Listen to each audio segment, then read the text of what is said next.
Hi, it's Megan. I'm going through my Stephen Klein collection items one by one, and my first video, which was on the eyeshadow, and now I'm forgetting the name, Stud, has an overview of the collection itself, and I'll put a link to that video in this description, but this video is for the Despair blush palette. So look at how great the packaging is. I actually didn't think I was gonna like this blush palette. I kind of was like, $65 for 4 blushes. I have so many Nars blushes already, and luckily they did not repeat some of their past, you know, in every palette thing.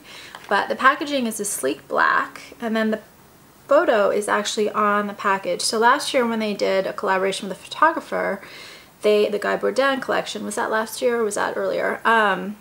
They did not, it was last year, I just don't remember if it was holiday. They didn't put it in actual with the palette. The palette was a regular Nars palette. This time they changed the packaging. So you still get a really, did I already say it's $65 for 0.12 ounce. And there are 4 shades. So you get a beautiful mirror, which I'm not going to show on camera so much. You get a brush, which actually is surprisingly very good quality. It's a stiff brush that I would really use. I was happy about that. You get a highlighter, and then you get these 3 blush shades.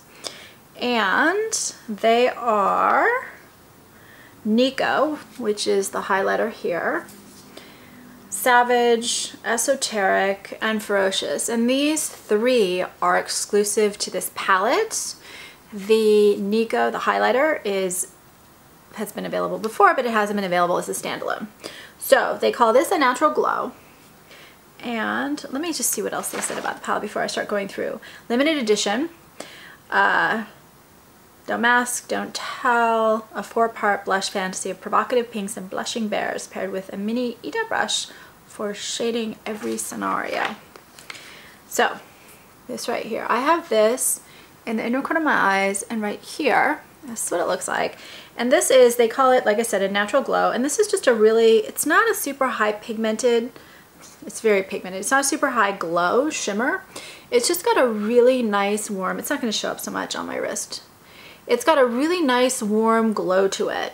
It's a very natural kind of a shimmer, not that kind of sheen that you can really see, metallic with glitter, just a really natural warm, kind of a peachy-ish undertoned cream. Very pretty color. This one right here, they call this a Rogue Coral.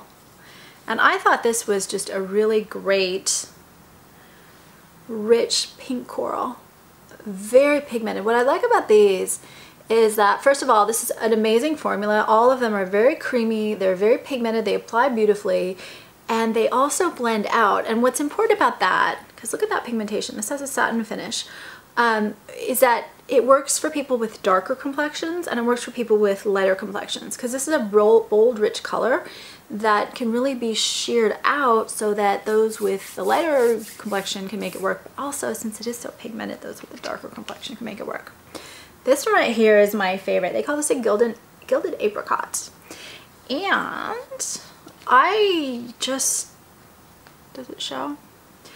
I just was blown away when I saw it. Again, super creamy, super even. It's like an apricot with a gold shimmer underneath. It's not quite a duochrome, but it is really bordering on a duochrome. This, for some of the darker complexion, would work both as a highlighter and a blush because it really pops. It's got a pop of color, very pigmented, very rich, but with that gold undertone, you can kind of sheer it out as a highlighter for some of the darker complexion. You can also use it as a really beautiful eyeshadow.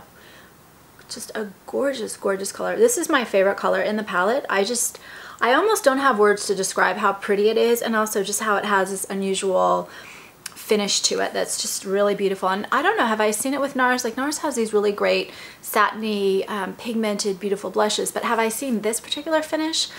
I haven't. I'm not going to say it doesn't exist in the brand, but I haven't personally.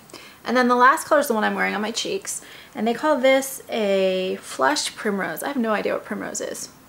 But what this is is a great purple undertoned pink. It's almost that orchid thing that was so hot this year. I find colors like this super hard to find. You have all these purple lipsticks that are coming out now, but you don't get a lot of these really rich purpley pink pigmented blushes. And if you're going to do like a bolder purple lip, you need a bolder blush a lot, or I need a bolder blush. You don't need anything, but I need a bolder blush. But if it's too purple, it can look a little cool toned on me. I need something with this pink undertone. So I've got this on my cheeks. I'm just going to take my finger and put a little bit more. The lighting's kind of weird, just because of the time of day. You can see how pigmented, but then also how blendable it is.